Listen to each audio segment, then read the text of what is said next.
Welcome to the deep dive. Big news out of Ottawa that I know many of you in the public service are watching closely. Canada has just appointed its first ever Minister of Artificial Intelligence, Evan Solomon. Yeah, that's right. This is brand new territory. So, um, what exactly does this mean for your work? And, how might it change the way you deliver those crucial services to Canadians? Exactly. That's really the core of what we're digging into today. We're looking at a recent CBC News article. Hmm. It outlines this new ministerial role, and crucially, it points to the Prime Minister's office's own platform. Ah, okay. That seems to be the best indicator of where the focus will likely be. So yeah, for all you public servants listening, our goal here is to give you a clearer understanding of, well, how this new ministry could impact your daily tasks, Hmm. the potential for AI to, reshape public service delivery, and maybe the broader implications for how citizens actually connect with their government. Okay, so let's start with the basics then. How did we even get here? Evan Solomon, now the Minister of Artificial Intelligence and Digital Innovation, quite a title. It is, yeah. It suggests this role has some serious scope, right? It definitely does. Yeah. And while the precise boundaries are still kind of emerging, the Prime Minister's office has specifically directed attention to the Liberal platform. Okay. They're saying that's the most reliable guide right now to Minister Solomon's upcoming responsibilities. And given the platform's emphasis on AI's role in, well, strengthening the economy and building a more innovative Canada, it signals a pretty significant focus area for this new ministry. Right. And here's where it gets really interesting, I think. The driving force seems to be Prime Minister Mark Carney's strong belief in AI. Like, it's fundamental to Canada's future economic success. Absolutely. It sounds like this isn't just a passing trend for him. No, not at all. The platform strongly emphasizes the need to actively encourage Canadian businesses to adopt AI technologies, and just as importantly, to build the underlying infrastructure needed to support this widespread adoption. Right. The plumbing for it all. Exactly. The core idea is that AI isn't just some, abstract futuristic thing. It's viewed as a practical tool for boosting productivity, creating better paying jobs, and ultimately driving a new wave of prosperity across the country. So, okay, for our listeners, for you in the public service, what concrete plans are actually in motion that might directly affect your day-to-day work? Well, the platform makes some very direct points here. There's a clear intention to use AI to tackle those routine, repetitive tasks, Mm-hmm. the kind of things that can often consume public servants' time, and importantly, to find ways to reduce operational costs within the public service. Okay. The aim isn't just about efficiency, though. It's also about freeing up your expertise, your skills, for more complex and strategic initiatives. And there's talk about a new office being established, isn't there? Yes, exactly. The platform outlines creating an Office of Digital Transformation. And given Minister Solomon's title includes digital innovation, it's highly probable he'll be instrumental in overseeing this office. Makes sense. And the overarching ambition is significant. It's about fundamentally improving how Canadians interact with their government How so? by making services more timely, easily accessible, consistently high quality, truly meeting the diverse needs of the population.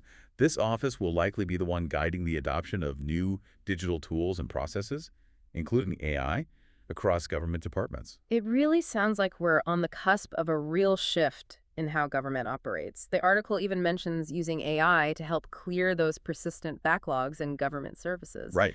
That's something I know would be a welcome change for many Canadians and for the public servants dealing with them. Precisely. The potential to significantly improve service delivery times, ensuring Canadians get the support they need more quickly, that's a key objective. And this isn't just theoretical. We could already see how AI applications like, say, chatbots could start making a tangible difference. Yeah, let's talk about those for a second. The AI-powered virtual assistants, chatbots. The article suggests they could become like a primary way for Canadians to get basic government information. Exactly. And what's particularly noteworthy is the potential for these chatbots to be incredibly comprehensive, perhaps even surpassing human agents in certain ways. Really? How? Well, by instantly accessing and processing vast amounts of information and delivering it in the language the user chooses. This could be a real leap forward in making government info and basic services more inclusive and, readily available 24/7. And it's not just about those front-facing interactions with citizens, is it? There's a whole realm of behind-the-scenes transformations that AI could bring to the public service itself. Oh, absolutely. Think about the often lengthy process of translating documents. AI could significantly speed that up. Wow, okay. Or imagine taking highly technical documents and using AI to rewrite them in plain language. Yeah. Makes them accessible to a much wider audience. Right. AI could also be a powerful tool for analyzing documents, ensuring they meet all legal requirements. It could even assist in drafting those crucial briefing notes that inform decision makers. These are areas where AI could lead to really significant gains in efficiency and accuracy within government ops. Okay, now let's zoom out a bit and look at the bigger picture. The article touches on this national ambition to really accelerate the adoption of AI across the entire country. It sounds like the government sees this as much bigger than just a public sector thing. That's absolutely correct. A key challenge, and they seem to acknowledge this, is encouraging the private sector to embrace AI technologies. Canada, has a strong international reputation for AI research, Right, we hear that a lot. but there's a recognized need to improve how those innovations are actually used and commercialized by Canadian businesses. The government's platform aims to address this gap. And what are some of the specific levers they're planning to pull? How are they going to make that happen? Well, the platform specifically proposes a tax credit. It's designed to make it more attractive for small and medium-sized businesses, SMEs, to invest in and adopt AI solutions. Okay, incentivize it. Exactly. And there's also a push to create stronger connections between our AI researchers and startups and the established businesses. The idea is to help facilitate the integration of AI technologies into their operations. It's all about fostering a more innovative and competitive Canadian economy. The article even shares some pretty compelling examples, like John Deere using AI in agriculture to optimize crop yields. Yeah, It really sparks your imagination about the possibilities in other key Canadian sectors, like mining or forestry. absolutely. The potential for AI to drive significant improvements in productivity, efficiency across a whole range of Canadian industries is immense. It's about leveraging the power of data and algorithms to make smarter decisions, optimize processes, and ultimately contribute to stronger economic growth for the whole country. Now, this big push towards AI, it also raises some really important questions about the infrastructure needed to support it all, doesn't it? The article highlights an emphasis on building Canadian-owned AI infrastructure. Yes, and this is a critical element. It ties into Canada's long-term strategic interests.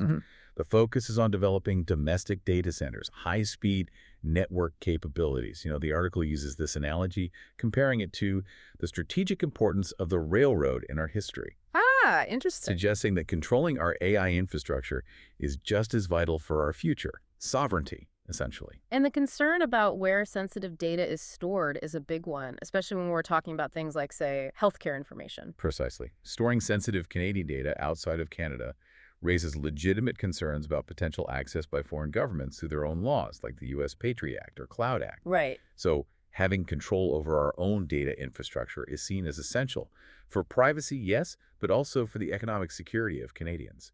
Okay, now, with any technology as powerful and, frankly, fast-moving as AI, the framework of regulations is absolutely crucial.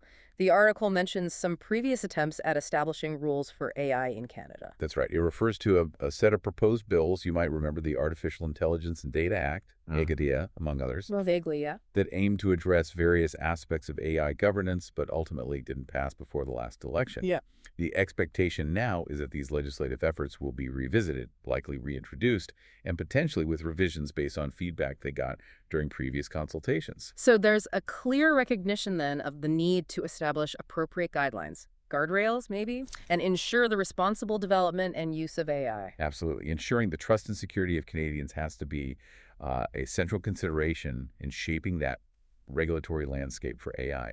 It's about finding that right balance, isn't it, between fostering innovation and effectively mitigating the potential risks. Right, that tricky balance. So, looking ahead then, what are the key things we should be watching for to really understand Minister Solomon's specific direction?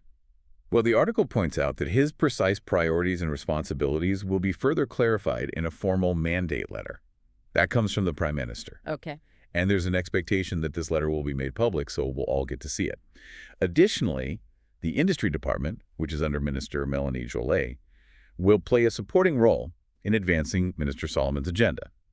So, yeah, we should have a clearer picture of the specific focus areas in the near future. Okay, so for all of you dedicated public servants tuning in, it seems pretty clear. The creation of this new AI ministry, it signals a significant government-wide commitment to integrating artificial intelligence, Mm. not just within the operations of the public service itself, but really across the broader Canadian economy. This is likely going to lead to meaningful changes in how you deliver your vital services and maybe how internal processes are structured, all with that overarching goal of enhancing efficiency and accessibility for the Canadians you serve so diligently. And that brings us to a really important point for you, I think.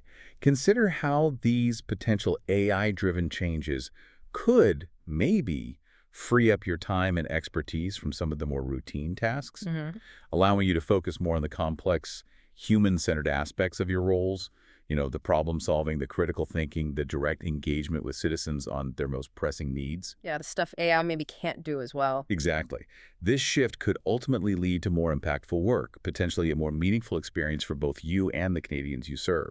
So the question to think about is, what exciting new opportunities and, yes, perhaps some initial challenges might arise as this integration of AI unfolds in your daily work of making a difference in the lives of Canadians?